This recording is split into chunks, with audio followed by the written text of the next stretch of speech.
Hey everyone, welcome back to my channel knowledge on tips. तो आज हम करने जा रहे हैं हमारा चैप्टर ह्यूमन रिप्रोडक्शन के मोस्ट इम्पॉर्टेंट एमसीक्यूज़ क्वेश्चन जो कि आपके टॉपिक वाइज होंगे।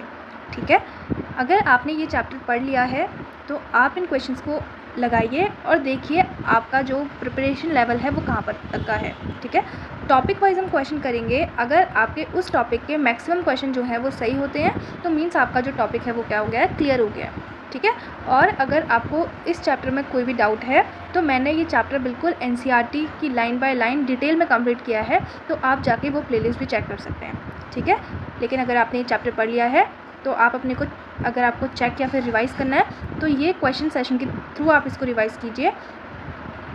आपका 100% जो डाउट होंगे वो क्लियर हो जाएंगे और आपको पता चलेगा कि आपका जो लेवल है वो कहाँ पे है।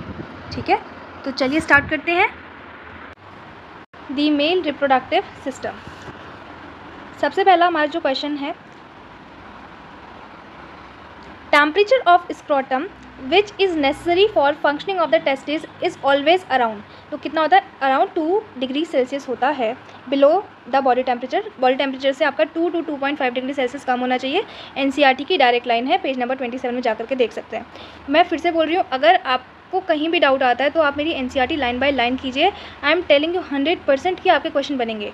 ठीक है, चाहे थ्योरेटिकल क्वेश्चन हो, चाहे एमसीक्यूज़ हो, चाहे आपका 12th का बोर्ड हो या फिर आपका नीट का एग्जाम हो, 100% आई एम सेइंग कि क्वेश्चन बन जाएंगे आपके। ठीक है, लेकिन एक बार पढ़ के नहीं होता, एक बार पढ़िए, 2 बार पढ़िए, 3 बार पढ़िए, तीसरी बार में मेरे को लगता है कि अच्छे से क्लैरिटी आती है। ठीक है, बस आपको करना ये है कि मेरा जो NCERT line by line session है वो कंप्लीट अच्छे से कीजिए, है ना। या तो फिर जहाँ से आपने पढ़ा है वहाँ से पढ़िए, मैं ऐसा नहीं कह रही हूँ, जहाँ से आपको समझ में आता है। नहीं तो अगर नहीं आ रहा है तो एनसीईआरटी लाइन बाय लाइन कीजिए, इट इज़ वेरी इंपॉर्टेंट। ठीक है, वहाँ से करने के बाद ये जो क्वेश्चन सेशन में लेके आती हूँ इनको आप गो थ्रू कीजिए अच्छे से। अगर आपका एनसीईआरटी लाइन बाय लाइन करने के बाद ये क्वेश्चन लग रहे हैं तो मीन्स आपकी 100% क्लियरिटी आ रही है क्वेश्चंस में। ठीक है, और आपके थ्योरेटिकल क्वेश्चन भी और आपके एमसीक्यूज़ क्वेश्चन दोनों ही बन जाएंगे। ठीक है, और तो जैसी आपकी मर्ज़ी आप वैसा कर सकते हैं। अदरवाइज़ जिनको आपका सीबीएसई बोर्ड देना है तो वो आप अपने पीवाईक्यूज़ भी एक बार देख लीजिए, और जो नीट वाले बच्चे हैं वो अपना नीट पीवाईक्यूज़ भी करते रहिए। ठीक है, तो ये हमारा क्या रहने वाला है, आपका फ्लो रहने वाला है। लेकिन पहले आपको एकदम चैप्टर जो है वो पूरा आना चाहिए अच्छे से, उसकी एनसीईआरटी की हर एक लाइन आनी चाहिए। सेकंड जो एक क्वेश्चन प्रैक्टिस सेशन है इसको तो आप कीजिए, आपको पता चलेगा कि आपका जो नॉलेज का लेवल है वो कहाँ पर है। और थर्ड, जिस भी एग्ज़ाम की आप तैयारी कर रहे हैं, चाहे सीबीएसई बोर्ड की कर रहे हो या फिर नीट की कर रहे हो, ठीक है, फिर वो एग्ज़ाम के आप पीवाईक्यूज़ कर लो 5 ईयर के, 10 ईयर्स के, बस आपको पता चल जाएगा कि आपको कितना आता है। और अगर इतना कर भी लिया ना तो आपके बहुत अच्छा स्कोर करेंगे आप, बहुत अच्छा। ठीक है, तो चलिए अब हम स्टार्ट करते हैं अपना आगे। जो मुझे बताना था वो मैंने बता दिया, आगे आपकी मर्जी। ठीक है, in most mammal the testis are located in the scrotum sac for. क्यों हमारी जो टेस्टिस होती है वो स्क्रोटम में प्रेजेंट होती है? For spermatogenesis.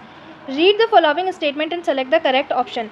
Mail germ cell are produce in the seminiferous tubule of testis. तो मेल जर्म सेल जो होता है वो हमारा सेमनिफेरस ट्यूब्यूल में फॉर्म होता है, मैंने आपको बताया भी है बहुत बार। जो मेल जर्म सेल हमारा जो स्पर्म होता है वो हमारा सेमनिफेरस ट्यूब्यूल में फॉर्म होता है। Seminiferous tubule are lined by the male germ cells and Sertoli cell. तो हमारे जो सेमनिफेरस ट्यूब्यूल होते हैं they are lined by male germ cell and the Sertoli cell. तो दोनों ही ऑप्शन हमारे क्या हैं, करेक्ट है। तो both option 1 and option 2 are correct. The nutritive cell found in the seminiferous tubule are. जो आपके न्यूट्रिटिव सेल्स होते हैं जो आपका न्यूट्रिशन प्रोवाइड करते हैं हमारे जर्म सेल को, वो कौन होते हैं? आपके सर्टोली सेल्स होते हैं। What is the function of the Sertoli cell? Nutrition to the germ cell. Nutrition provide करते हैं हमारे जर्म सेल को। Which of the following are found in the mammalian testis. Mammalian testis में क्या क्या मिलता है आपको? सर्टोली सेल्स मिलते हैं, सेमनिफेरस ट्यूब्यूल मिलता है और लीडिंग सेल्स मिलते हैं। लीडिंग सेल हमारे एक टेस्टिकुलर हार्मोन रिलीज करते हैं जिसको बोलते हैं एंड्रोजन। ठीक है, और सेमनिफेरस ट्यूब्यूल के अंदर हमारे क्या बनते हैं? आपके टेस्टिस बनते हैं। ठीक है, let's move to the 7th question. In the given figure, shown a diagrammatic sketch of the portion of the human male reproductive system. Identify the part labeled as A, B, C and D and select the correct option. तो बताना है आपको कि क्या आपका क्या है। तो A वाला पार्ट क्या हमारा वास डिफरेंस है, जो हमारा B वाला पार्ट है ये क्या है आपका सेमिनल वेसिकल है, जो हमारा C है वो है आपका प्रोस्टेट। ठीक है, और जो हमारा D है वो क्या आपका बल्बोरेथल ग्लैंड है। ठीक है, तो इसका एनसीईआरटी की लेबलिंग भी आपको अच्छे से कर लेनी है। Prostate gland are located below. Prostate gland किसके नीचे प्रेजेंट है? आपके सेमिनल वेसिकल के नीचे प्रेजेंट होते हैं। ठीक है, उसके बाद the given figure is a diagrammatic sectional view of the male reproductive system. Identify common duct which form from the fusion of duct of seminal vesicle and वास डिफरेंस। तो आपको बताना है कि कौन सी ऐसी डक्ट होती है जो हमारा फ्यूजन से बनती है of seminal vesicle and your वास डिफरेंस। तो वो होती है हमारी इजैक्यूलेटरी डक्ट। एनसीईआरटी की लाइन है ये भी। ठीक है, और इसका ऑप्शन नंबर ए हो जाएगा हमारा करेक्ट ऑप्शन। ठीक है, ये वाली हमारी इजैक्यूलेटरी डक्ट है और इसका option number A is the correct answer. Which of the following is transporting tube leading from the bladder which bring urine outside the body by penis. कौन लेके आता है यूरिन को? तो यूरेथ्रा ही होता है, और यूरेथ्रा जो होता है वो आपका स्पर्म और यूरिन दोनों लेकर आता है इन द मेल। ठीक है, नेक्स्ट देखिए question number 11, in the given figure refers to transversal section of the testis showing sectional view of few seminiferous tubule, identify the part labelled as A to D। आपको बताना है A to D आपका क्या बता रहा है। ठीक है, तो जो आपका A वाला पार्ट है ये आपके बता रहे हैं सर्टोली सेल्स। ठीक है, B वाला पार्ट है जो है वो क्या बता रहे हैं आपके स्पर्मेटोगोनिया, C क्या बता रहे हैं आपके इंटरस्टिशियल सेल, और D बता रहे हैं आपका ये क्या है आपका स्पर्म है। थोड़ा सा मुझे पता है ये जो डायग्राम हो रहा है वो क्लियरिटी नहीं आ रही है, बट आपको समझना है, तो option number D will be the correct answer. ठीक है, नेक्स्ट देखो, given below are 3 statement each with 2 blanks. ठीक है, 2 ब्लैंक्स दे रखे हैं, select the option which correctly fills up the blank. आपको बताना है कि क्या आपका सही से फिल कर रहा है। तो पढ़ो एक बार, each seminiferous tubule is line on its inside by 2 types of cell. तो सेमनिफेरस ट्यूब्यूल में हमारे 2 टाइप के सेल्स होते हैं, वो क्या क्या होते हैं आपके? हमारे होते हैं germ cells and your Sertoli cells. ठीक है, तो यहाँ पर आना चाहिए था आपका मेल जर्म सेल्स जिसको आप स्पर्मेटोगोनिया भी बोलते हो, और यहाँ पर आना चाहिए था आपका सर्टोली सेल्स। ठीक है, second, the seminiferous tubule opens into the dash through dash. तो आप बोला सेमनिफेरस ट्यूब्यूल जो होता है वो कहाँ ओपन होता है आपका? वासा एफ्रेंशिया में ओपन होता है। किससे? आपका रेटी टेस्टिस से होता है। The enlarge end of the penis is called as glands penis. Direct NCERT की लाइन है, is covered by loose fold of the skin that is called as foreskin. Loose fold of skin को क्या बोलते हैं हम? Four skin बोलते हैं। तो अब इसके ऑप्शन देखो, ऑप्शन A, B, C जब आप देखोगे तो ऑप्शन B जो होगा, हमने बताया ना यहाँ पर क्या आना चाहिए था? वासा एफ्रेंशिया और रेटी टेस्टिस, इसमें भी है। और यहाँ पर जो हमारी इनलार्ज एंड होती है उसे बोलते हैं ग्लैंड्स पेनिस, जो कि कवर होती है बाया फोर स्किन। तो यहाँ पर ये फिट हो रहा है बिल्कुल। ठीक है, स्पर्मेटोगोनिया और सर्टोली सेल पहले वाले में फिट हो रहा है, लेकिन दूसरा जो हमारा ये है ये क्या दे रखे हैं? ऑप्शन नंबर C के लिए गलत दे रखे हैं। ठीक है, तो ऐसे करके आप इनको जब मैच करोगे तो आपको पता चलेगा। ठीक है, आराम से करो, इतनी कोई जल्दीबाजी नहीं है, अभी बहुत टाइम है तुम्हारे बोर्ड्स के लिए। अगर तुमने अभी से ये क्वेश्चन स्टार्ट कर दिए, पढ़ना स्टार्ट कर दिया एनसीईआरटी लाइन बाय लाइन ना, तो बहुत अच्छे से तुम्हारा हो जाएगा। ये देखो, आराम से पहले 2 दिन में हमारा चैप्टर कंप्लीट करो, उसके बाद ये क्वेश्चन प्रैक्टिस सेशन लगा लो 1 दिन में आराम से। ठीक है, 2 घंटे लेकर के इस क्वेश्चन सेशन को आप आराम से अटैम्प्ट करो, जितने भी आपके डाउट हैं वो लिखो, और अगर क्लियर नहीं होते तो एनसीईआरटी से जा करके रीड करो। ठीक है, तो सब कुछ क्लियर होते जाएगा धीरे धीरे। ठीक है, कोई जल्दीबाजी नहीं है, बस पढ़ना स्टार्ट कर दो अभी से। ठीक है, बहुत अच्छा स्कोर कर पाओगे अगर अभी से पढ़ना स्टार्ट कर दोगे। Match each function below with the associated part of the human male reproductive system shown in the figure. अब आपको क्या करना है, ये जो हमारे पार्ट्स दे रखे हैं आपको इनसे क्या करना है? फंक्शनिंग मैचिंग करनी है इनकी कि किसका क्या फंक्शन होता है। ठीक है, तो फिर आगे देखते हैं। देखो क्या लिखा है, प्रोड्यूस स्पर्म। स्पर्म कौन प्रोड्यूस करता है आपका, ये बताना है आपको। ठीक है, तो स्पर्म कौन प्रोड्यूस करता है? हमारा सेमनिफेरस ट्यूब्यूल, और सेमनिफेरस ट्यूब्यूल में क्या होता है? हमारे टेस्टिकुलर लोब्यूल्स। तो ये वाला जो पार्ट है हमारा, ये जी वाला पार्ट जो ये है, ये क्या दिखा रहा है आपका? टेस्टिकुलर लोब्यूल्स दिखा रहा है। ठीक है, नेक्स्ट देखो क्या पूछा है हमसे, conduct the sperm through the penis to the outside the body. Sperm को लेके जाता है आउटसाइड द बॉडी, कौन होता है? यूरेथ्रा। और ये वाला जो हमारा पार्ट है, दिस वन, ये ई वाला पार्ट जो है, ये क्या आपका? यूरेथ्रा, जो कि आपका स्पर्म को आउटसाइड द बॉडी लेके जाएगा। नेक्स्ट क्या है देखो, प्रोड्यूस सेमिनल फ्लूइड। कौन आपका सेमिनल फ्लूइड प्रोड्यूस करता है? That is the seminal vesicle. तो इसमें सेमिनल वेसिकल कौन सा है आपका? ये वाला, ये जो ए वाला है ये हमारा क्या है? सेमिनल वेसिकल है। और लास्ट देखो क्या है, connect the epididymis with the urethra. ऐसा कौन है जो आपका एपिडिडाइमिस को यूरेथ्रा से कनेक्ट करता है? तो ये होता है हमारा वास डिफरेंस। ठीक है, ये क्या है? हमारा वास डिफरेंस जो आपका एपिडिडाइमिस और यूरेथ्रा को कनेक्ट करता है। ठीक है, तो बस यहाँ से हमें इसके ऑप्शन नंबर टिक कर देना, that is the option number A। ठीक है, एनसीईआरटी की जो लेबलिंग्स है ना उनको भी अच्छे से देख लेना, मे भी ऐसा हो सकता है एग्जाम में आपके लेबलिंग से ही क्वेश्चन आ जाए। ठीक है, आगे बढ़ते हैं। Which of the following is correct role of special tissue from which the penis is made up of. बताओ क्या होता है? हमारे जो हमने पढ़ा है ना एनसीईआरटी की कि हमारे क्या होता है, पेनिस में आपके special type of tissues present होते हैं जो क्या करते हैं? आपका इजैकुलेशन में मदद करते हैं। तो वही लिखा है, help in the erection of the penis या फिर इजैकुलेशन। ठीक है, तो वो क्या करते हैं? आपका इरेक्शन में मदद करते हैं पेनिस में, या फिर इजैकुलेशन में मदद करते हैं, कुछ भी आप बोल सकते हो।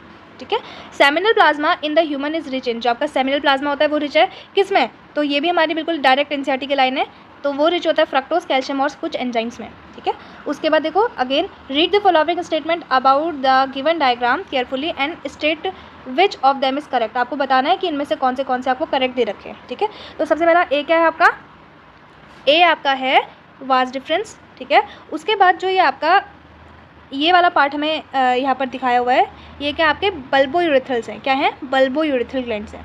ठीक है, बल्ब यूरेथ्रल ये वाला बी वाला बल्ब यूरेथ्रल। उसके बाद जो आपका सी वाला है ना, वो क्या दिखा रखा है आपको, एपिडिडाइमिस दिखा रखा है। क्या दिखा रखा है आपको, एपिडिडाइमिस दिखा रखा है। उसके बाद जो ये आपका डी वाला पार्ट है, ये क्या है आपके टेस्टिकुलर लोब्यूल्स है। ठीक है, अब देखो क्या लिखा है, ए कैरीज यूरिन एंड स्पर्म। जो ए होता है वो कैरी करता है यूरिन और स्पर्म, जी नहीं। कौन करता है यूरिन और स्पर्म को कैरी, यूरेथ्रा कैरी करता है, जो यहाँ पर होता है ये urethra. B secrete a fluid that help in the lubrication of the penis. तो हमने पढ़ा है जो बल्ब यूरेथ्रल ग्लैंड्स होता है वो आपका लुब्रिकेशन ऑफ द पेनिस करवाता है, तो बी हमारा क्या है, बल्ब यूरेथ्रल ग्लैंड है। D produce testosterone but no sperm. बोल रहा है जो आपका डी है वो आपका टेस्टोस्टेरोन तो प्रोड्यूस करता है लेकिन स्पर्म नहीं, लेकिन ये तो क्या है, टेस्टिकुलर लोब्यूल है और यहाँ पर ही हमारा स्पर्म आपका प्रोड्यूस होता है, तो ये ऑप्शन क्या हो गया, गलत हो गया। सी स्टोर स्पर्म, जो आपका सी वाला पार्ट है वो क्या करता है, आपका स्टोर करके रखता है स्पर्म को, तो ये बिल्कुल सही बात हो गई है। ठीक है, तो ये आपको समझ में आना चाहिए। आ गया इतना। अब हम 17 question, the function of the secretion of the bulb urethral gland is. क्या होता है बल्ब यूरेथ्रल ग्लैंड का काम, लुब्रिकेशन ऑफ द पेनिस का काम होता है। अच्छे से इनको कर लीजिए, मैं बता रही हूँ आपका कोई भी क्वेश्चन गलत नहीं होगा। पूरी एनसीईआरटी का रिवीजन हो गया हमारा मेल रिप्रोडक्टिव का। अब हम स्टार्ट करते हैं हमारा फीमेल रिप्रोडक्टिव सिस्टम। ठीक है, अब हम स्टार्ट करते हैं हमारा next, that is the female reproductive. तो क्वेश्चन हमसे बोला है कि read the following statement and select the correct option. The female reproductive system consist of a pair of ovaries along with a pair of oviduct, uterus, cervix, vagina and external genitalia. तो बिल्कुल सही statement है। Part of the reproductive system along with mammary gland support the process of the ovulation, fertilization, pregnancy, birth, child care. तो ये भी सही है, तो both statement 1 and 2 are correct. ठीक है, fill in the blanks in the following paragraph by selecting the correct option. आपको fill in the blanks करने हैं। Dash are primary sex organ, तो ovaries are the primary sex organ. That produce, क्या produce करते हैं, आपका ovum produce करते हैं। And hormones, each primary sex organ is about, कितना सेंटीमीटर लंबा होता है, 2 to 4 centimetre in length and are connected by pelvic wall and the uterus by ligaments. ठीक है, तो ये सारा का सारा आपको आना चाहिए। Identify the parts labeled as A to F from the given diagram of the human female reproductive system and select the correct option।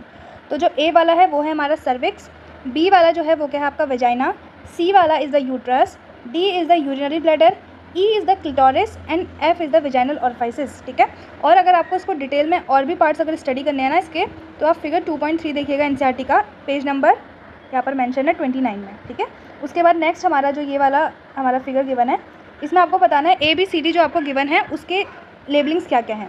तो हमारा जो A वाला पार्ट है ये दिखाता है सर्विक्स को, B वाला पार्ट दिखा रहा है आपका यूट्रस की कैविटी को, जिसको हम बोलते हैं यूट्राइन कैविटी। ठीक है, C वाला पार्ट जो है वो फेलोपियन ट्यूब को दिखा रहा है। इसमें जो ये वाला पार्ट होता है ये इस्थमस रीजन को दिखाता है। फिर ये जो वाला पार्ट है यहाँ पर एम्प्यूला रीजन को दिखाता है, जहाँ पर फर्टिलाइजेशन होता है। ठीक है, साइट ऑफ फर्टिलाइजेशन क्या होती है आपकी, एम्प्यूला होती है। ठीक है, उसके बाद हमारा ये वाला जो पार्ट है लास्ट इधर वाला, इसे हम बोलते हैं इनफांटिबुलम, जो कि आपका फनल शेप्ड होता है। यहाँ पर इसके आगे क्या होता है, फिम्ब्रियस प्रेजेंट होते हैं, जो कि आपका कलेक्ट करते हैं किसको, ओवम को, ओव्यूलेशन के बाद। ठीक है, एंड ये वाला पार्ट हमारा क्या है, ओवरी है। तो option D will be the correct answer. ठीक है, उसके बाद नेक्स्ट हमारा क्वेश्चन है 22 में आगे हमें एक फिगर दे रखा है और आपको बतानी है लेबलिंग्स, है ना, 6 लेबलिंग्स दे रखी है हमें, उनको आपको बताना है कि कौन क्या है। ठीक है, तो जो आपका फर्स्ट वाला है वो क्या है आपका एंडोमेट्रियम है, इनर मोस्ट लेयर एंडोमेट्रियम। तो यहाँ पर फर्स्ट वाला पेरीमेट्रियम लिखा है, तो ये तो गलत हो गया। ठीक है, फिर उसके बाद सेकंड वाला एंडोमेट्रियम लिखा है, ये भी गलत हो गया। सेकंड वाला हमारा एंडोमेट्रियम नहीं है, सेकंड वाला हमारा है पेरीमेट्रियम। ये वाला सेकंड वाला हमारा पेरीमेट्रियम दिया है, तो ऑप्शन ए और डी तो हमारे क्या हो गए, गलत हो गए। ठीक है, उसके बाद 3 वाला जो है वो बोल रहा है कि क्या है, इनफंडिबुलम है, तो 3 वाला तो बिल्कुल सही हो गया, इनफंडिबुलम बिल्कुल सही। फिर फोर्थ में हमसे बोला है कि ये फिम्ब्रिये हैं, तो बिल्कुल ये फोर्थ वाला फिम्ब्रिये है। फिर हमें बोला है फिफ्थ वाला ये सर्विक्स है, जी बिल्कुल सर्विक्स है, तो ऑप्शन नंबर बी हमारा जो होगा वो बिल्कुल सही आंसर हो जाएगा। ठीक है, आई होप कि ये आपको क्लियर है, तो इसका option number B will be the correct answer. Lower narrow end of the uterus is called as, जो हमारी लोअर नैरो एंड होती है यूट्रस की, उसे क्या बोलते हैं, उसको हम बोलते हैं सर्विक्स। ठीक है, next the given figure shows the female reproductive system which wall of the uterus A, B, C undergo cyclic changes during the menstrual cycle. मैंने बताया था कि कौन सी लेयर हमारी साइक्लिक चेंजेस जाती है during the menstrual cycle, endometrium. ठीक है, तो एंडोमेट्रियम जो होती है वो हमारी क्या करती है, साइक्लिक चेंजेस करती है ड्यूरिंग द मेंस्ट्रुअल साइकिल। और देखो जो हमारी ए वाली लेयर है सबसे इनर वाली, जो इसको दिखा रही है एंडोमेट्रियम को ही दिखा रही है।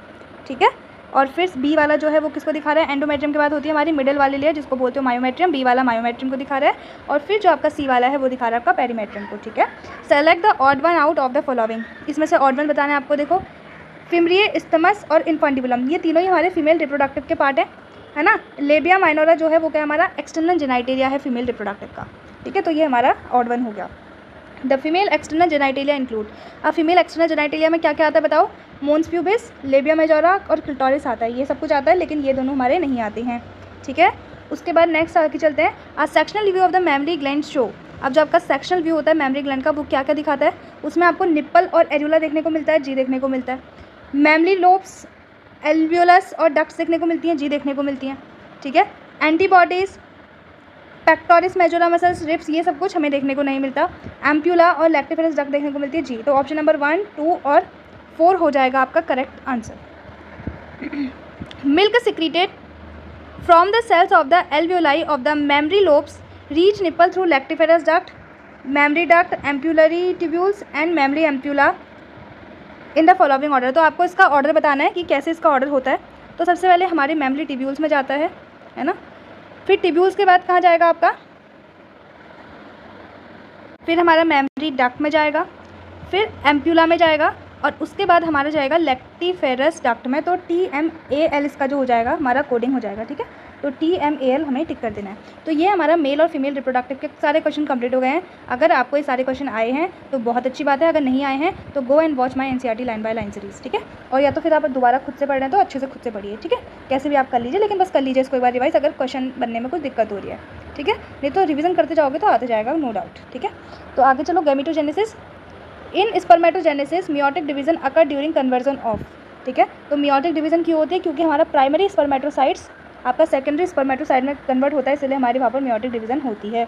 नेक्स्ट देखो, in human at the end of the first meiotic division the male germ cell differentiate into secondary spermatocyte. In spermatogenesis first reductional division of the chromosome occur during conversion of. First meiotic division कब होती है, जब आपका primary spermatocyte जो होता है वो आपका सेकेंडरी स्पर्मेटोसाइट में कन्वर्ट होता है, तब आपकी फर्स्ट मियोटिक डिवीजन होती है। फर्स्ट रिडक्शन मतलब मियोसिस होती है आपकी, मियोसिस 1 होती है, ठीक है। Which of the following group of the cell in the male gonads represent the haploid cell. Haploid cell बताओ कौन होता है तुम्हारा, सेकेंडरी स्पर्मेटोसाइट, इसका हैप्लॉइड होता है N होता है, मैंने बहुत बार बताया था, क्योंकि प्राइमरी स्पर्मेटोसाइट जो होता है वो 2N होता है, लेकिन उसमें मियोसिस होती है, इसलिए वो सेकेंडरी स्पर्मेटोसाइट कैसा हो जाता है आपका, N हो जाता है, ठीक है। 2N is equals to 16 in a primary spermatocyte which is at a metaphase of the first meiotic division. What shall be the total number of the chromatid in the secondary spermatocytes? तो secondary spermatocytes में आपके कितने chromatids होने चाहिए, तो 16 is the answer. How many sperms are formed from the secondary spermatocyte? secondary spermatocyte से कितने sperm बनते हैं आपके, 2 ही sperm बनते हैं, NCERT में डायरेक्ट लाइन है तो आप देख लेना वहाँ से। How many sperms are formed from 4 primary spermatocytes, तो बोल रहे हैं कितने स्पर्म बनेंगे, ठीक है। तो एक प्राइमरी स्पर्मेटोसाइट से हमारे 4 स्पर्म फॉर्म होते हैं, ठीक है। तो वो बोल रहा है कि आपके अगर 4 प्राइमरी स्पर्मेटोसाइट्स हैं तो कितने होंगे, तो 4 × 4 that is the 16 will be the answer. Spermiation is the process of release of the sperm from seminiferous tubule. Consider the following statement with each with the 2 blanks. Seminiferous tubule produces, seminiferous tubule जो होता है वो क्या produce करते हैं आपका FSH, और leading cell जो होता है वो एंड्रोजन प्रोड्यूस करते हैं, ठीक है। ये हमने वहाँ पर भी पढ़ा हुआ था, अगर आपको आता है तो वेल एंड गुड, अदरवाइज आप पढ़ लीजिए इसको एक बार, ठीक है। In female urethra is a small and carries dash while in the male carries urine and sperm, ठीक है। तो फीमेल में जो हमारा यूरेथ्रा होता है is small and carry urine, से फीमेल में हमारा जो यूरेथ्रा होता है वो स्मॉल होता है और सिर्फ यूरिन कैरी करता है, लेकिन मेल्स में यूरिन और स्पर्म कैरी करता है, ठीक है। The process of formation of spermatozoa from spermatogonia is called as spermatogenesis, sorry, ठीक है। तो जब आपका क्या होता है, the process of formation of spermatozoa from spermatogonia is known as spermatogenesis. लेकिन जो प्रोसेस होती है maturation of spermatids into spermatozoa, उसको बोलते हैं आप स्पर्मियोजेनेसिस, ठीक है। स्पर्मेटोजेनेसिस और स्पर्मियोजेनेसिस अलग अलग है, तो इसका option number 1 is the correct answer. मैंने आपको सारे के सारे ब्लैंक्स के आंसर बता ही दिए थे, ठीक है। उसके बाद the transformation of spermatid into spermatozoa is called. जब आपका ट्रांसफॉर्मेशन होता है किसका, स्पर्मेटिड का स्पर्मेटोजोआ में, उसको बोलते हो आप स्पर्मियोजेनेसिस, ठीक है। अभी ऊपर भी देखा था, अगेन स्पर्मियोजेनेसिस हम उसको बोलते हैं। Next, given table differentiate between spermatogenesis and spermiogenesis. Select the incorrect one, आपको इनकरेक्ट बताना है कि कौन सा है। It is the process of formation of spermatozoa. Spermatogenesis में क्या होता है, स्पर्मेटोजोआ जो कि आपका स्पर्म फॉर्म होता है। It is the process of differentiation of spermatozoons from spermatids, ठीक है। तो स्पर्मेटोजोन्स हमारे फॉर्म होता है, मतलब स्पर्म फॉर्म होता है फ्रॉम द स्पर्मेटिड्स, ठीक है। It changes haploid structure into another haploid structure, तो ये बात हो गई हमारी गलत। It involve conversion of diploid structure into the haploid structure, तो ये बात भी हमारी क्या हो गई, गलत हो गई। तो ये यहाँ आ जाता, ये यहाँ आ जाता तो हमारा सही हो जाता, लेकिन ये हमारा हो गया गलत। ठीक है, ग्रोथ एंड डिवीजन आकर, division and growth are absent. ठीक है, यहाँ पर कोई आगे फर्दर ग्रोथ और डिवीजन नहीं होता, यहाँ पर हमारा होता है किसमें, स्पर्मेटोजेनेसिस में। स्पर्मियोजेनेसिस में कोई ग्रोथ और डेवलपमेंट नहीं होता है। Spermatogonium form 4 spermatozoa, spermatid form a single spermatozoons. ठीक है, स्पर्मेटिड जो होता है वो आपका सिंगल स्पर्मेटोजोन बनाता है, लेकिन ये हमारे 4 स्पर्मेटोजोआस बनाता है। इसका डिफरेंस भी हमारा यहाँ से क्लियर हो गया। ठीक है, बोर मत होइए, अगर आप अभी बोर हो जाओगे तो फिर पेपर में आपको क्या करना पड़ेगा, इंटरेस्ट ही नहीं आएगा क्वेश्चन सॉल्व करने में। तो प्लीज़ थोड़ा टाइम लगा के आराम से क्वेश्चन सॉल्व कीजिए। मैं तो कहूँगी आराम से पहले 20 क्वेश्चन आपने कर लिए, नोटबुक लीजिए, ये वाला मुझे आया, ये वाला नहीं आया, तो बाद में एनालिसिस कीजिए। 20 करके कर लीजिए। ठीक है, 20 करिए, फिर थोड़ा सा ब्रेक लेके फिर 20 ऐसे करके आप करिए। ठीक है, एक साथ कोई बात नहीं, एक साथ नहीं हो पा रहा है तो, बट इसे करिए। ठीक है, तभी पता चलेगा। नहीं तो टॉपिक वाइज कर लो कि मेल रिप्रोडक्टिव कर लेते हैं पहले, चलो मेल रिप्रोडक्टिव के इतने सही हो गए, इतने गलत हो गए, फिर पढ़ लो उसे NCERT से, फिर फीमेल रिप्रोडक्टिव के कर लो। ठीक है, next, what does the given figure represent, ये जो हमारा गिवन फिगर है ये क्या बता रहा है आपका, sexual view of the seminiferous tubule. ठीक है, नेक्स्ट आगे चलते हैं 41, थोड़ा सा क्लियर नहीं है। Given below is an incomplete flow chart showing the influence of the hormone on the gametogenesis in the male. Observe the flow chart carefully and identify A, B and C। तो आपको बताना है A, B and C क्या है।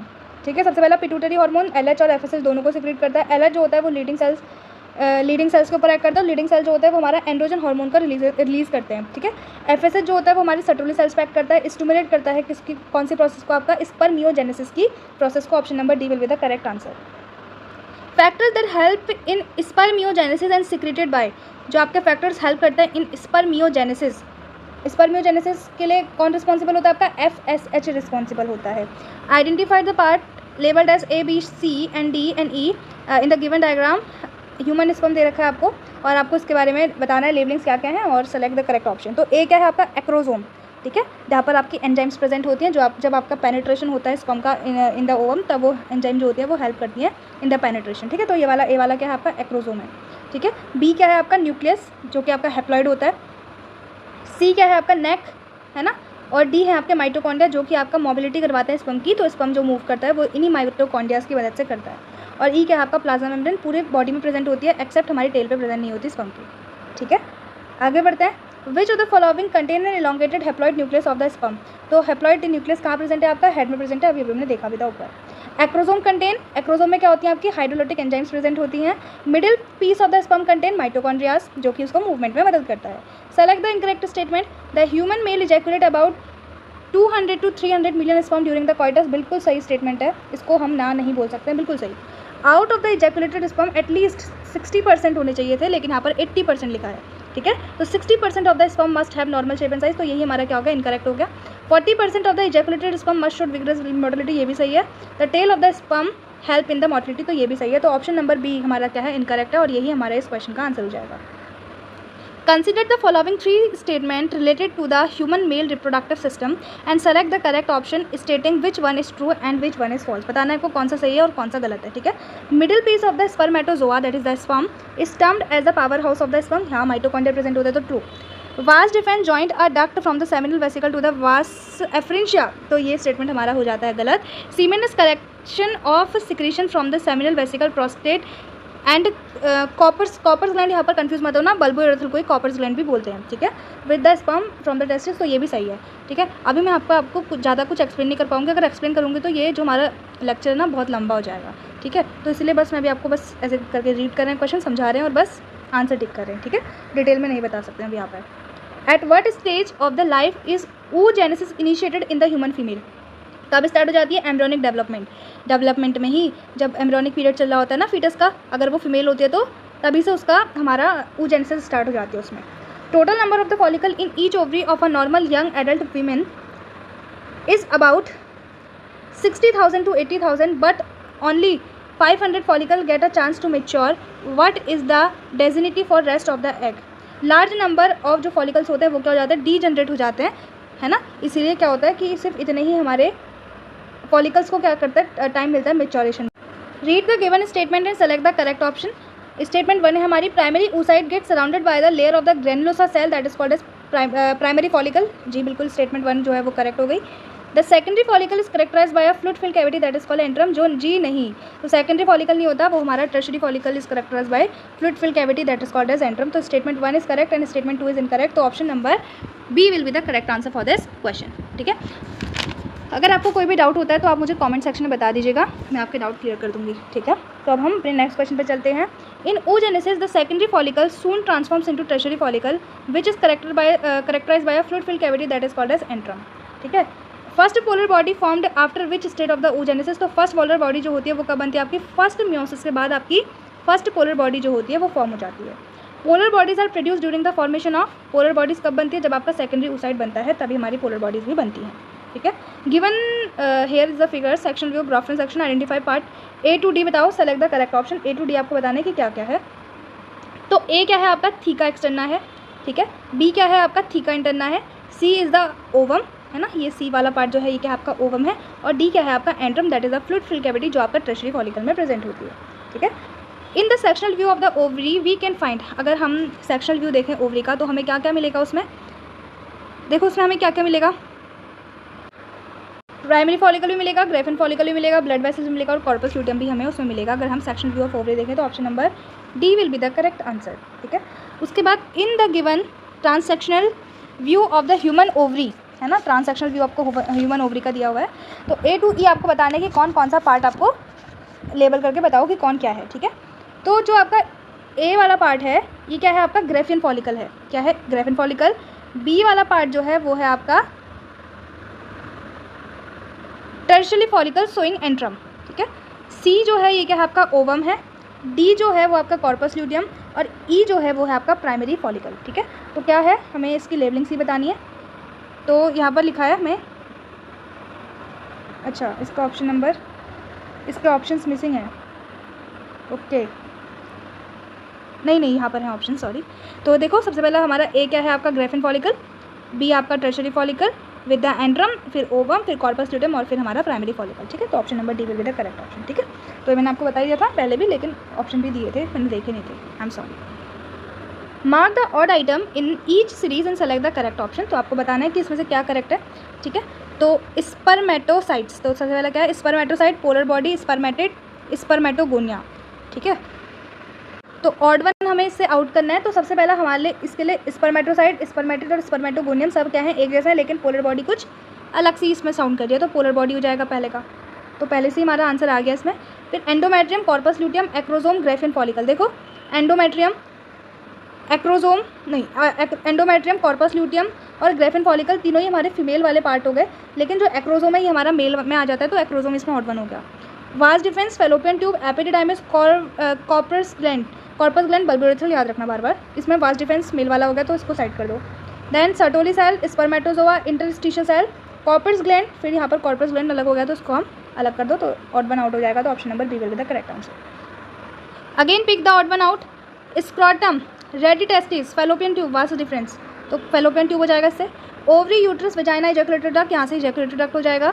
Acrosome, Graafian follicle, corpus luteum और cervix, तो बताओ इसमें से एक्रोजोम मेरे ख्याल से आउट होना चाहिए, है ना। प्रोस्टेट, टेस्टिस, सेमिनल वेसिकल और कॉर्पस ग्लैंड। ठीक है तो तीनों मेल के पार्ट, लेकिन टेस्टिस हमारा कोई जो ग्लैंड है नहीं होता। ठीक है, ये तीनों हमारे क्या हैं आपके सिक्रीशंस में काम आते हैं, तो fallopian tube, ejaculatory duct, acrosome और टेस्टिस हमारा आंसर हो जाएगा। Before ovulation the secondary oocyte form and membrane that is called as, ovulation से पहले एक लेयर फॉर्म करता है हमारा सेकेंडरी oocyte, उसे हम बोलते हैं जोना पेलुसिडा की लेयर। ठीक है, तो 60 क्वेश्चन हमने कंप्लीट कर रहे हैं। अब हम आ गए हैं अपने 61 क्वेश्चन पे, जल्दी से देखो। Which one is released from the ovary, ovary से क्या रिलीज होता है आपका सेकेंडरी oocyte, जिसको आप ओवम भी बोलते हो। ठीक है, during oogenesis each diploid cell produces, oogenesis के टाइम पे हर एक डिप्लॉयड सेल हमारा क्या प्रोड्यूस करता है, 1 functional egg and 3 polar bodies. मैं तो कहूँगी कि ऐसे वाले क्वेश्चन आप याद कर लो। ठीक है, 1 functional egg and 3 polar bodies form करता है, तो ये आपको एकदम से याद होना चाहिए, है ना, कि ऐसे क्वेश्चन आया तो खटाक से टिक कर दिया। In oogenesis a diploid cell produce, oogenesis के टाइम पे एक डिप्लॉयड सेल कितने आपके ओवम प्रोड्यूस करेगा, सिर्फ एक ही ओवम प्रोड्यूस करेगा। ठीक है, how many sperms and ova are produce from 100 secondary spermatocyte and equal number of primary oocyte, तो 200 स्पर्मेटोजोआ एंड 100 ओवा हमारे फॉर्म होंगे। ठीक है, तो बोल रहा है कि कितने स्पर्म और कितने ओवा प्रोड्यूस होंगे, 100 सेकेंडरी स्पर्मेटोसाइट्स से। ठीक है, तो सेकेंडरी स्पर्मेटोसाइट से हमारे कितने आपके फॉर्म हो जाएंगे, 200 स्पर्मेटोजोआ, लेकिन ओवा तो 100 के 100 ही फॉर्म होंगे। आगे देखो, in oogenesis which of the following are diploid structure. Diploid कौन कौन से होते हैं आपके? ओगोनियम डिप्लॉयड होता है, प्राइमरी oocyte जो होता है वो डिप्लॉयड होता है, सेकेंडरी oocyte और ओवम दोनों ही हमारे कैसे होते हैं? आपके हैप्लॉयड स्ट्रक्चर्स होते हैं, ठीक है। Which of the following statement is correct regarding spermatogenesis and oogenesis। Spermatogenesis और oogenesis के लिए क्या सही है? Spermatogonia changes to primary oocyte versus oogonia changes to primary oocyte। तो ये स्टेटमेंट हमारी बिल्कुल सही है, ठीक है। तो हमारा गैमेटोजेनेसिस वाले टॉपिक के भी सारे क्वेश्चन कंप्लीट हो गए हैं। अब हम करेंगे 2.4 जो हमारा मेंस्ट्रुअल साइकिल है उसके सारे के सारे क्वेश्चंस, ठीक है। तो देखो सबसे पहला following graph shows the level of the pituitary hormone during the menstrual cycle. What do 1 and 2 represent? तो 1 और 2 क्या रिप्रेजेंट करता है, ठीक है। तो सबसे पहला जो आपका 1 है वो आपका रिप्रेजेंट कर रहा है FSH को, और जो आपका 2 है वो हमारा रिप्रेजेंट कर रहा है LH को, ठीक है। 2 ये वाला 2 पर्पल वाला है ना, तो ये हमारा LH को रिप्रेजेंट करता है और FSH को हमारा कौन रिप्रेजेंट कर रहा है? ये रेड वाला, ठीक है। आगे बढ़े, चलिए नेक्स्ट अगेन हमारे ग्राफिकल क्वेश्चन दे रखा है। Which of the following graph shows the level of the ovarian hormone. Ovarian hormone किसको बोलते हो आप? एस्ट्रोजन और प्रोजेस्टेरोन को आप ओवेरियन हार्मोन बोलते हो। During the menstrual cycle what does 1 and 2 represent? 1 और 2 किसको रिप्रेजेंट कर रहा है, ठीक है। तो 1 हमारा किसको रिप्रेजेंट कर रहा है? आपका एस्ट्रोजन को रिप्रेजेंट कर रहा है, और जो हमारा 2 है वो हमारा प्रोजेस्टेरोन को रिप्रेजेंट कर रहा है। तो ऐसे याद करना कि जो एस्ट्रोजन होते हैं उसमें 2 बार पीक आ रही है, लेकिन प्रोजेस्टेरोन में सिर्फ एक ही बार आएगी, ठीक है। मेरे को लगता है कि आप लोग को समझ में आ रहा होगा। अगर आपको कोई भी डाउट होता है तो प्लीज़ आप उसे कमेंट सेक्शन में डाल दीजिए, ठीक है। तो एक चीज़ और सुन लो कि जो हमारे ओवेरियन हार्मोन होता है वो हमारे कौन कौन होता है? आपके प्रोजेस्टेरोन और एस्ट्रोजन, और जो हमारे पिट्यूटरी हार्मोन होते हैं वो हमारे LH और FSH होते हैं, ठीक है। तो अगर आपको उसको ज़्यादा डिटेल में पढ़ना है ना तो फिगर 2.9 देखना NCERT में, उसमें ये पूरा अच्छे से एक डायग्राम दिया हुआ है, ठीक है। फिगर दिया हुआ है आपको प्रॉपर, उसमें आपको समझ में आ जाएगा, ठीक है। अब देखो आगे क्या लिखा है। The accompanying diagram shows the changes that take place in the endometrium during the normal menstrual cycle. Identify the change and select the correct option, ठीक है। तो आपको एंडोमेट्रियम में चेंजेस देखने को मिल रहे हैं, तो आपको बताना है क्या क्या चेंजेस आपको देखने को मिल रहे हैं, ठीक है। तो देखो सी वाला पार्ट क्या दिखा रहा है? आपका ओव्यूलेशन दिखा रहा है, और मेंस्ट्रुअल जो मेंस्ट्रुएशन साइकिल है वो कौन दिखा रहा है? आपका ए वाला पार्ट आपका मेंस्ट्रुएशन साइकिल दिखा रहा है, ठीक है।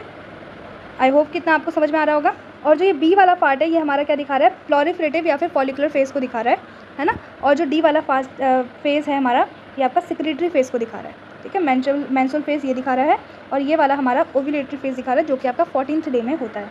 आगे देखो the phase of the menstrual cycle in the human that last for 7 to 8 days is called as follicular phase, ठीक है। मेंस्ट्रुअल फेज कभी भी आपका 7 to 8 days के लिए नहीं रहता है, ठीक है। तो 3 to 5 days के लिए जो होता है वो हमारा मेंस्ट्रुअल फेज रहता है।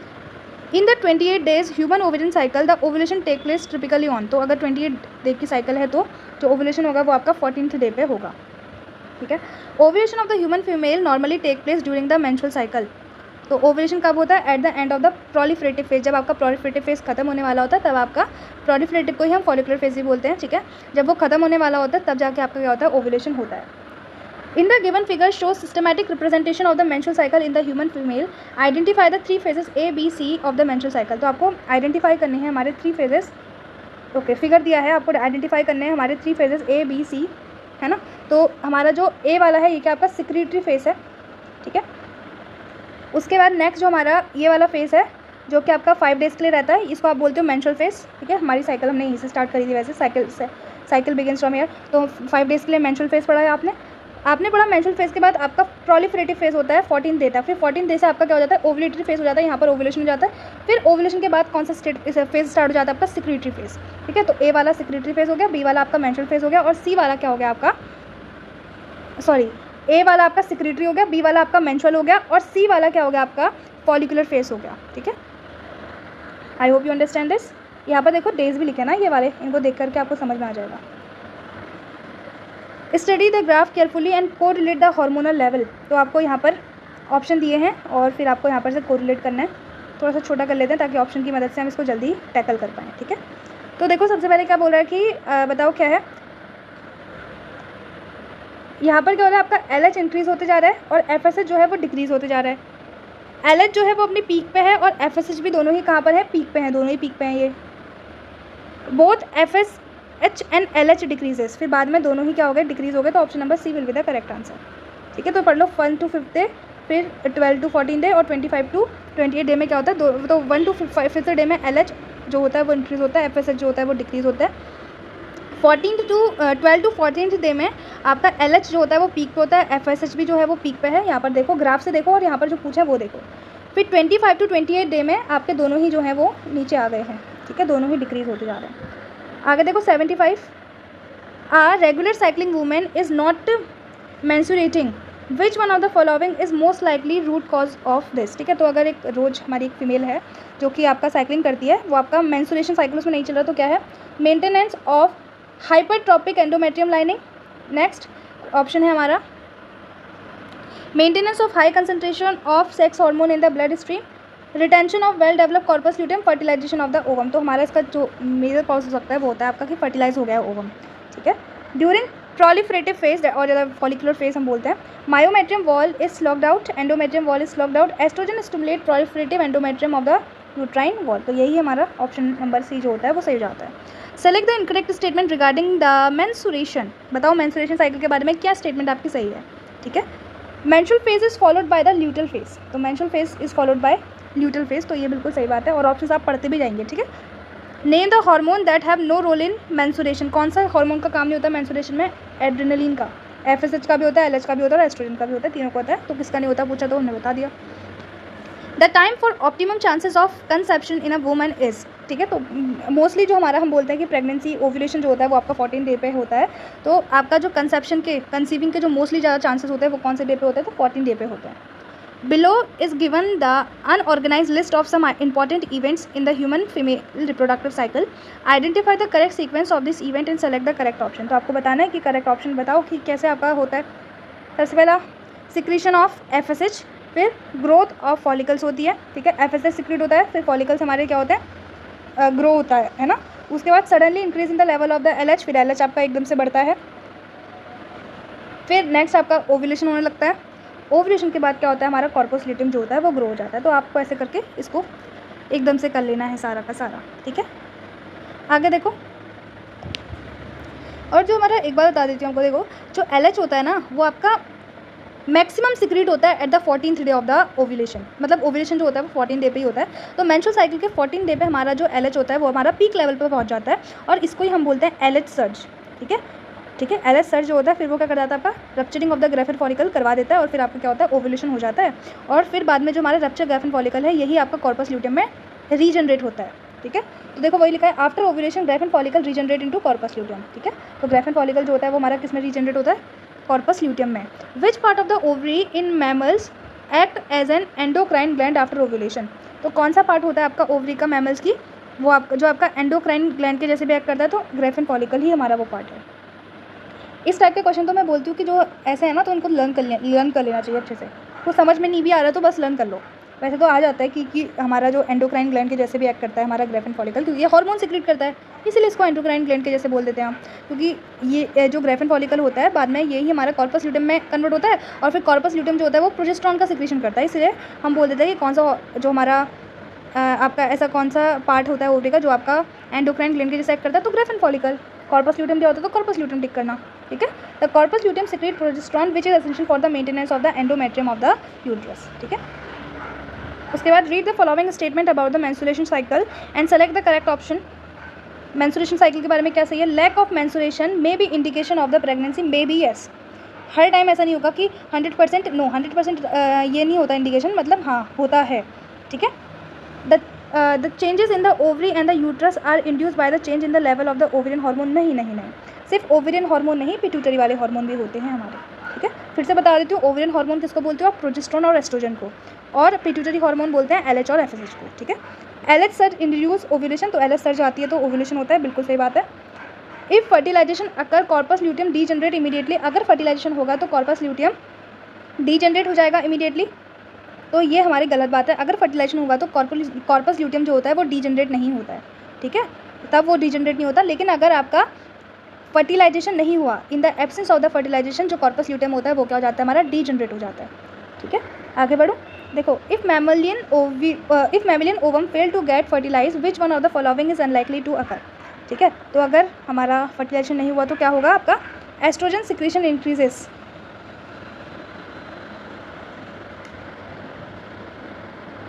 मतलब ऐसा नहीं होगा. अनलाइकली टू अकर मतलब नहीं होगा, तो एस्ट्रोजन सिक्रीशन इंक्रीज नहीं होगा. एस्ट्रोजन सिक्रीशन जो होगा वो भी डिक्रीज जाएगा. कॉर्पस ल्यूटियम तो डीजनरेट होगा ही होगा अगर फर्टिलाइजेशन नहीं होगा. सही बात है. प्रोजेस्टेरॉन सिक्रीशन जो होगा वो भी कम हो जाएगा. ये भी सही बात है. Endometrium will disintegrate. तो एंडोमेट्रियम जो होगी वो आपकी डिसइंटीग्रेट हो जाएगी. तो ये भी सही बात है. लेकिन सही बात क्या नहीं है कि एस्ट्रोजन सिक्रीशन इंक्रीज होगा. नहीं, एस्ट्रोजन सिक्रीशन भी डिक्रीज हो जाएगा. तो अनलाइकली टू अकर पूछा था हमसे. ठीक है, मतलब इनकरेक्ट कौन सा पूछा है ईजिली, ठीक है, बस लैंग्वेज है क्वेश्चन की अलग अलग। Some of the important event that occur during the menstruation cycle are given below, arrange the events in a proper sequence and select the correct option. आपको इनको सबको करेक्ट मतलब एक ऑर्डर में लगाने। तो सबसे पहले क्या होगा आपका सिक्रीशन ऑफ एस्ट्रोजन, फिर proliferation of the endometrium proliferative phase में हो जाएगा, फिर आपकी एलएच सर्ज आ जाएगी, फिर एलएच सर्ज आएगी तो आपका rupturing of the graphene follicle होगा, और ग्राफिन फॉलिकल अगर रप्चर होगा उसके अंदर का जो ओवम होगा वो बाहर आएगा और क्या हो जाएगा आपका ओव्यूलेशन हो जाएगा, ठीक है। उसके बाद ग्रोथ होगी किसकी, हमारी कॉर्पस ल्यूटियम की। देन हमारा क्या होगा सिक्रीशन ऑफ प्रोजेस्टेरॉन होगा, ठीक है। सिक्रीशन ऑफ प्रोजेस्टेरॉन के बाद क्या होगा तुम्हारा degeneration of the corpus luteum, and then हमारा क्या होगा आपका मेंस्ट्रुएशन साइकिल हो जाएगी, है ना। कॉर्पस ल्यूटियम डीजनरेट हो जाएगा क्योंकि तो प्रोजेस्टेरॉन का लेवल कम हो जाएगा, और प्रोजेस्टेरॉन का लेवल कम हो जाएगा तो हमारी जो एंडोमेट्रियम होगी वो अगेन आपका डीजनरेट कर जाएगी, इसीलिए फिर हमारा मेंस्ट्रुएशन हो जाएगा, ठीक है। Withdrawal of which of the following hormone is immediate cause of the menstruation, तो कौन सा हार्मोन होता है आपका प्रोजेस्टेरॉन, प्रोजेस्टेरॉन की कमी से ही आपका मेंस्ट्रुएशन होता है। Read the given statement and select the correct option. तो स्टेटमेंट 1 है आपका cyclic menstruation is an indication of the normal reproductive phase, बिल्कुल सही बात है। It action between menarche and menopause, menarche क्या होता है जब आपका मेंस्ट्रुएशन साइकिल स्टार्ट होता है तो हम बोलते हैं मिनार्क, जो कि आपका प्यूबर्टी की एज से स्टार्ट होता है, दैट इज 11 to 12 की एज से स्टार्ट हो जाता है। और मिनोपॉज जब हमारी मेंस्ट्रुएशन साइकिल जो होती है वो स्टॉप हो जाती है, दैट इज अबाउट 50 जब वुमेन की एज पहुंच जाती है तो तब जाके हमारा मिनोपॉज हो जाता है। तो इसको हम बोल देते हैं कि जो हमारी मेंस्ट्रुअल साइकिल होती है वो मिनार्क से मिनोपॉज तक एक्सटेंड करती है। तो दोनों ही हमारे क्या हैं, बिल्कुल सही स्टेटमेंट है। आगे देखते हैं क्वेश्चन हमारे क्या है। Cessation of the menstrual cycle in the women is called as, जब हमारी सीसेशन मतलब क्या है कि मेंस्ट्रुअल साइकिल जो है वो स्टॉप हो गई है, सीज हो गई है, रुक गई है, इसे हम बोलते हैं मिनोपॉज, ठीक है। For human female which of the following is incorrect, human female के लिए क्या सही बात नहीं है। Menstruation take place on the 28 on average, तो बिल्कुल सही है। मिनोपॉज अकर 45 to 55, ये भी बिल्कुल सही डेटा है, मतलब हमारे एनसीईआरटी में 50 ईयर्स लिखा है तो 45 to 55 वेरी कर सकता है, तो ये भी सही है, ठीक है। The egg release during pregnancy die, तो ये भी बिल्कुल गलत स्टेटमेंट है, ये कैसे स्टेटमेंट है अजीब सी, ठीक है। Menstruation takes 4 day on an average, तो 4 डे तक हमारी मेंस्ट्रुएशन ऑन एन एवरेज होती है फीमेल्स में, तो ये भी बिल्कुल सही बात है। आगे बढ़ते हैं। At menopause there is a pause in, menopause में क्या होता है आपका पॉज हो जाती है आपकी menstruational cycle. Which of the following statement concerning menopause is correct, क्या आपको मिनोपॉज के बारे में सही है बताओ। मिनोपॉज बिगिंस, क्या बोल रहा है कि statement concerning menopause is correct, correct क्या है बताना है आपको। Menopause begins at puberty, menopause क्या प्यूबर्टी में होती है, जी नहीं, वो मिनार्क होता है। Menopause is the first menstrual cycle, जी नहीं, वो मिनार्क होता है। Menopause occur around 50 years of the age in the human female, जी ये बिल्कुल सही है। तो ऑल ऑफ दिस तो बिल्कुल कहीं से हो ही नहीं सकता, तो option number C will be the correct, और करेक्ट ही पूछा था हमसे, ठीक है। अगर आपको कुछ भी चाहिए इसके अलावा, ठीक है, एनसीईआरटी लाइन बाय लाइन में करा रही हूँ, क्वेश्चन प्रैक्टिस सेशन में ले रही हूँ, इसके अलावा भी अगर आपको कुछ भी चाहिए तो please comment down, definitely I will be bringing that, ठीक है। एक बच्चे ने भी अगर कमेंट कर दिया कि मुझे ये चाहिए तो मैं पक्का लेके आ जाऊँगी, ठीक है। अगर नोट्स वगैरह चाहिए तो मुझे कमेंट में बता देना, मैं वो भी देने की कोशिश करूँगी, ठीक है। इस चैप्टर के नोट जो मैंने पढ़ा दिए ना उनके। अब देखो आपका नेक्स्ट टॉपिक है fertilization and implantation. Fill in the blanks. During copulation और coitus semen is released by penis into the vagina and is called as, ठीक है। तो क्या होता है जब आपका कॉपुलेशन होता है तो आपका जो पेनिस के थ्रू जो आपका सीमेन होता है वो फीमेल के वेजाइना में डाला जाता है, उसे क्या बोलते हो आप, इंसेमिनेशन बोला जाता है। क्या बोला जाता है, इंसेमिनेशन, ठीक है। Then the ovum released by the ovary is transported to the dash where dash take place, ठीक है। तो क्या होता है हमारा जो ओवरी होती है वो कहाँ आपकी ट्रांसपोर्ट होती है, in the ampullary region where the fertilisation take place. During fertilisation a sperm come in contact with the zona pellucida layer of the ovum and induce changes in the membrane that block the entry of the other sperm, ठीक है, जो हमारा block कर देता है किसकी, entry of the additional sperms, ठीक है, एडिशनल स्पर्म से लिखा है। The secretion of dash help in the sperm entry in the cytoplasm, तो एक्रोजोम जो हमारे वहाँ पर एंजाइम्स प्रेजेंट होते हैं वो इसको हेल्प करते हैं। तो option number B will be the correct answer. Which part of the sperm plays an important role in penetrating the egg membrane, तो कौन हेल्प करता है आपका, एक्रोजोम ही हेल्प करता है। Some important event that take place during the fertilisation are given below. Arrange the event in a proper sequence and select the correct option, तो आपको यहाँ पर दे रखा है changes in the membrane, sperm entry, karyogamy, acrosomal reaction, तो बताओ कौन सा हो जाएगा। तो सबसे पहले आपका हो जाएगा ऑप्शन नंबर 4 एक्रोजोमल रिएक्शन होंगी। फिर आपका एक्रोजोमल रिएक्शन के बाद आपके मेम्ब्रेन की जो मेम्ब्रेन में कुछ जो प्लाज्मा मेम्ब्रेन है उसमें कुछ चेंजेस आएंगे, फिर आपका स्पर्म एंटर होगा, फिर आपका क्या हो जाएगी, कैरियोगेमी हो जाएगी। तो option number 1 will be the correct option, ठीक है। नेक्स्ट देखो, layers of ovum from outside to inside respectively are, आपको बतानी है लेयर्स क्या क्या होती हैं। सबसे बाहर वाली होती है कोरोनल रेडिएटा, फिर आपकी जोना पेलुसिडा, फिर आपकी विटिलाइन मेम्ब्रेन होती है। Second maturation division of the mammalian ovum occur only after the ovum has been penetrated to the sperm. तो सेकेंड वाली जो हमारी मियोसिस होती है ना, वो कब कंप्लीट होती है, जब आपका ओवम जो होता है वो हमारा जो हमारा स्पर्म होता है वो आपका पेनिट्रेट कर जाता है किसमें, ओवम में। ठीक है, कभी कभी मैं थोड़ा कुछ गलत बोल देती हूँ तो उसके लिए आई एम सॉरी। ठीक है, in oocyte completion of the second meiotic division occur in, तो सेकेंड मियोटिक डिवीजन जो होती है वो कहाँ होती है, आपकी फैलोपियन ट्यूब में होती है। ठीक है, extrusion of the secondary polar body from the egg occur after the entry of the sperm but before fertilization. Fertilization is defined as a process by which fertilization क्या होता है, a haploid spermatozoon that is the sperm unit with the haploid ovum to form a diploid zygote. ठीक है, presence of XX और XY chromosome in the zygote depends upon, तो XX होगा या XY होगा वो डिपेंड किस पर करता है, देखो the sperm carry X chromosome fertilise the ovum carrying X chromosome, the sperm carrying the Y chromosome fertilise the ovum by the X chromosome. तो दोनों ही हमारे A और B दोनों ही हमारे क्या है, सही है कि अगर XX है तो X वाला क्रोमोसोम जो स्पर्म वाला होगा, X वाला स्पर्म जो होगा वो X वाले हमारे ओवम से फर्टिलाइज करेगा। अगर XY है तो हमारा Y वाला जो स्पर्म वाला क्रोमोसोम है वो हमारा X से जाकर के यूनाइट कर जाएगा और दोनों ही हमारे स्टेटमेंट जो होते हैं वो करेक्ट हुए। ठीक है, the sex of the foetus will be decided at, बताओ कब होगा, fertilisation by the male gamete. ठीक है, तो कौन डिसाइड करेगा कि मतलब जो हमारा मेल गैमेट जो स्पर्म होगा वो कौन सा आपका फ्यूज़ कर रहा है विद द ओवम। अगर वाई वाला करेगा तो मेल होगा, मतलब लड़का होगा, और अगर एक्स वाला कर रहा है तो गर्ल होगी। ठीक है, तो ऐसा करके हमारा फ्यूज़न होता है।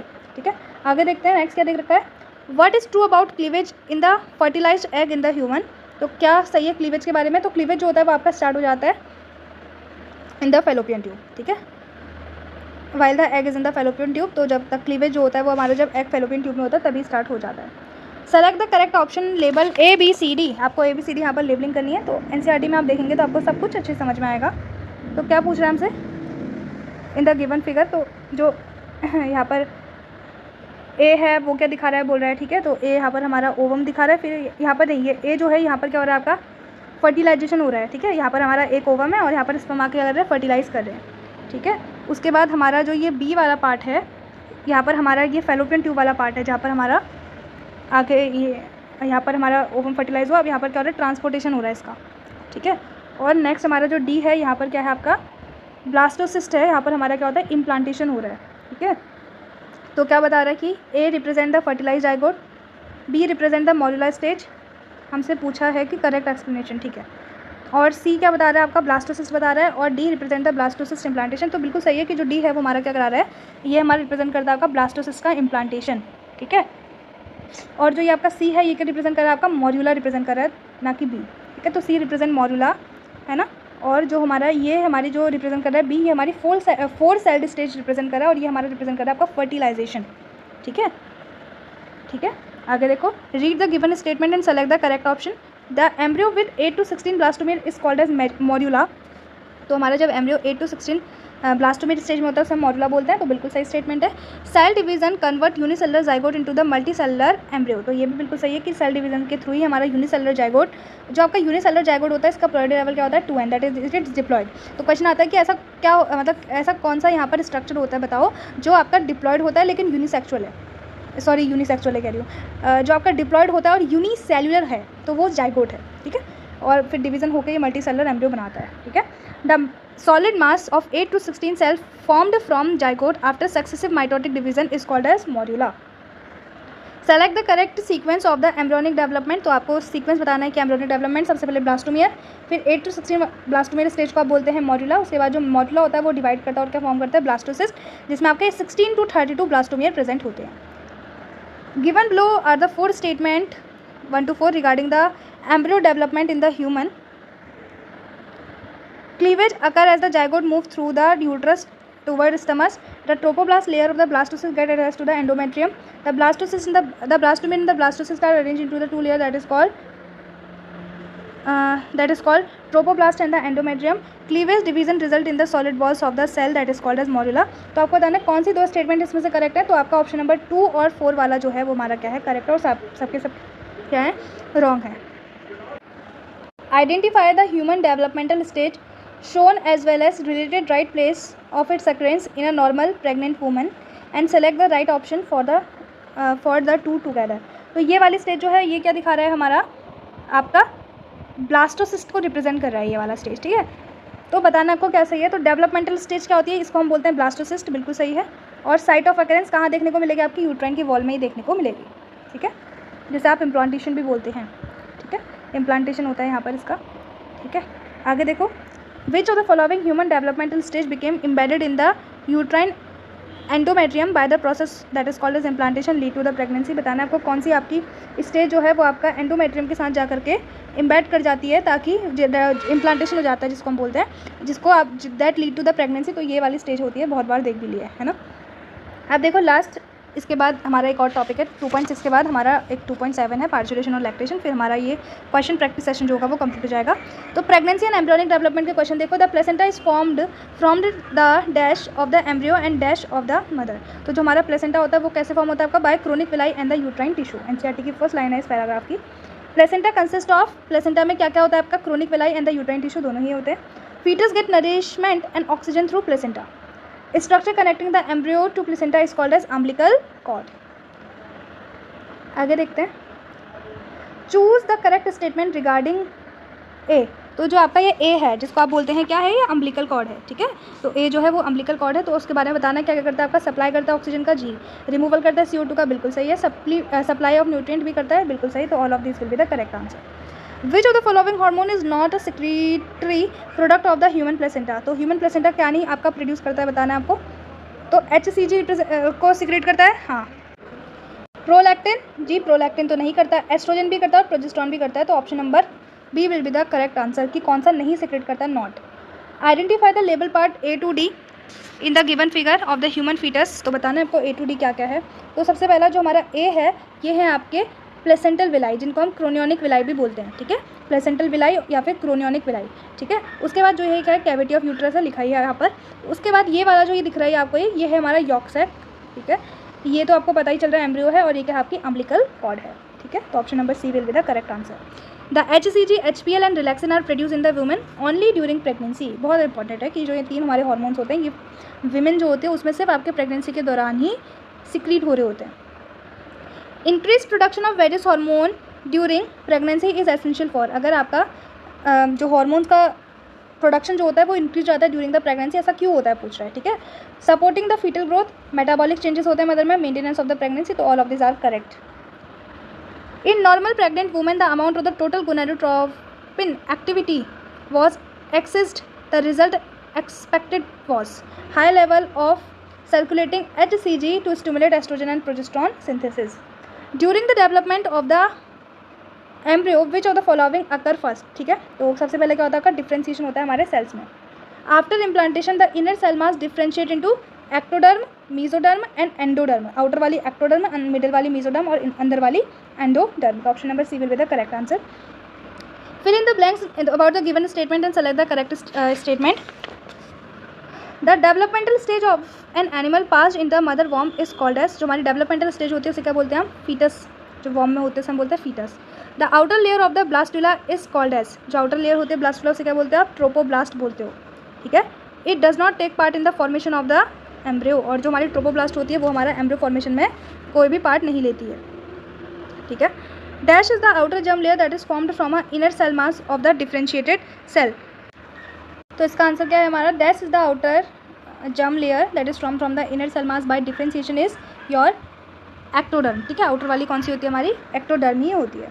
Given below are the 4 statement each with 1 or 2 blanks। Select the option which correctly fill up the blanks in any 2 statement. तो अगेन आपको यहाँ पर फिल करने ब्लैंक्स, ठीक है। The embryo with 8 to 16 blastomere is called as morula. क्या बोलते हैं उसे, morula.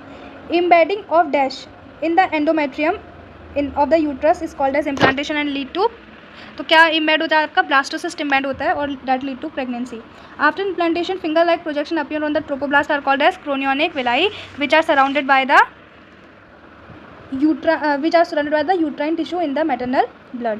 Inner cell mass contain certain cells that are called dash cells which have the potency to give to the, तो inner cell mass contain the cells जिनको हम बोलते हैं stem cells, क्या बोलते हैं stem cells। तो ऑप्शन देख लेते हैं इनके, जल्दी से आओ। तो ब्लास्टोसिस्ट, प्रेगनेंसी और स्टेम सेल्स, ठीक है। तो ऑप्शन नंबर बी यहाँ से हमारा सही हो जाएगा। By the end of how many week major organ system are formed during the embryonic development, तो 12 वीक के बाद हमारे मेजर ऑर्गन्स बनते हैं। First movement of the foetus appear of the hairs on its head usually observed within the month, which month of the pregnancy, that is the 5th month में हमें first movement और हमारे जो hairs वगैरह होते हैं थोड़े से दिखने लगते हैं, ठीक है। Select the option again. After 1 month of the pregnancy the embryo dash is form, तो 1 मंथ ऑफ द प्रेगनेंसी के बाद एम्ब्रियो का क्या बनता है, हार्ट बनता है। By the end of the dash month, second month of the pregnancy foetus develop limbs and digit, second month में लिम्स और डिजिट बन जाते हैं। By the end of dash most of the organ are formed by the end of the first trimester, that is the 12 week. For example the limbs and the external genitalia organ are well developed. By the end of dash the body cover with the fine hairs, eyelids and eyelashes, तो by the end of the second month, ठीक है, sorry second trimester, ठीक है, मतलब 6 month, ठीक है। तो option number A will be the correct answer. First month में हार्ट बनता है, फिर हमारे जो आपके ये वाला second month of the pregnancy foetus में आपके लिम्स और डिजिट फॉर्म हो जाते हैं। फिर फर्स्ट ट्राइमेस्टर के एंड तक थोड़े हमारे जो major organ limbs external genitalia वगैरह फॉर्म हो जाता है, और by the end of the second trimester that is the 6th month, तो हमारे आईलैशेस आईलिड्स वगैरह फॉर्म हो जाते हैं, ठीक है। अब हमारा, हाँ जी, ये कंप्लीट हो गया। हमारा लास्ट टॉपिक जो हमारा पार्चुरेशन एंड लैक्टेशन है, उसके क्वेश्चन हम देख लेते हैं, जल्दी से आइए।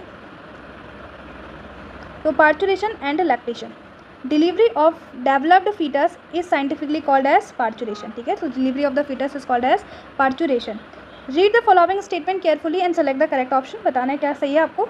Relaxin is secreted in the early phases of the pregnancy, तो रिलैक्सन जो होता है वो आपका अर्ली स्टेज में बनता है, जी नहीं, लेटर फेज में बनता है, एनसीईआरटी की डायरेक्ट लाइन है। Foetus show movement in the first time in the 7th month, नहीं जी, 5th मंथ में आपका जो फीटस होता है वो मूवमेंट दिखाता है। तो ये दोनों ही हमारे वहीं के क्वेश्चन आ गए हैं, कहाँ के, आपका प्रेगनेंसी एंड एम्ब्रियोनिक डेवलपमेंट के हैं ये दोनों स्टेटमेंट्स, ठीक है। Signal of the parturition originate from fully develop fetus and the placenta, तो ये हमारी सही स्टेटमेंट है। Embryo heart is formed in the 3rd month, जी नहीं, 1st मंथ में हमारा एम्ब्रियो का हार्ट जो होता है वो फॉर्म हो जाता है, ठीक है। तो only option number 3 will be the correct answer. आगे देखते हैं, क्वेश्चन नंबर 130 तक हो गया है जी। 131 से देखो, consider the following 4 statement and select the statement by writing true and false, तो ट्रू और फॉल्स बताना है। The scrotum act as an thermoregulator maintaining the testis temperature 2 degree lower than the body temperature, तो ये बिल्कुल सही statement है। Zona pellucida, पहला ट्रू हो गया, ठीक है। Zona pellucida is the outer layer of the ovum, तो जोना पेलुसिडा जो होती है वो आपके आउटर लेयर होती है ओवम की, जी नहीं, falls. Foetal ejaculatory reflex trigger release of oxytocin from the maternal pituitary, तो हाँ बिल्कुल सही। Appearance of the hair on the head of the foetus are usually observe during the 7th month, नहीं, 5th मंथ में आपको देखने को मिल सकता है, ठीक है, या फिर हाँ जी 5th मंथ में देखने को मिल सकता है। In the pregnancy human foetus oxytocin cause strong uterine contraction during the parturition. The stimulatory reflex between the uterine contraction and the oxytocin secretion result in the expulsion of the baby and the placenta. Given below are the 3 statement each with 1 or 2 blanks, select the option which correctly fill up the blanks in the 2 statement, तो आपको बताना है कि इसमें से क्या सही होगा। In human beings menstruation cycle ceases around 50 years of the age, this is termed as menopause, ठीक है। उसके बाद the milk produce during the initial few days of the lactation is called, क्या बोलते हैं उसको, कोलेस्ट्रम बोलते हैं, ठीक है। Which contain several antibodies absolutely essential for the development and resistance of the newborn baby. At the completion of the dash division the primary oocyte into the secondary oocyte and dash, तो क्या बोल रहा है कि आपका कब होता है, at the completion of the second meiotic division, आपका जो प्राइमरी oocyte होता है वो डिवाइड होता है इनटू सेकेंडरी oocyte एंड आपका सेकेंड पोलर बॉडी में, ठीक है। और कोई क्वेश्चन बचा नहीं, ठीक है। तो फिर देखो इसका option colostrum, antibodies, first meiotic division and first polar body, option number B will be the correct answer. After birth colostrum is release from the mammary gland which contain several antibodies, ठीक है। तो उसमें क्या होती है, बहुत सारी आपकी एंटीबॉडीज़ होती हैं, ठीक है। तो हमारा ये वाला जो टॉपिक है ये हमारा क्या हो गया, कंप्लीट हो गया है, ठीक है। तो हमारा पूरे के पूरे जो टॉपिक वाइज क्वेश्चन थे हमने पूरे कंप्लीट कर लिए इस चैप्टर के भी। अब देखो हमारे कुछ मैच द फॉलोइंग्स हैं, आप इनको खुद से ट्राई करना है ना। अगर आपको इतने क्वेश्चन आ गए हैं तो ये भी आपको ईजिली आ जाएंगे। तो मैं आपको दिखा देती हूँ, आप इनको देख लेना एक बार खुद से, ठीक है। छोटा कर देती हूँ थोड़ा सा क्योंकि ऐसे थोड़ी दिक्कत होगी आपको। तो ये देखो ये क्वेश्चन है।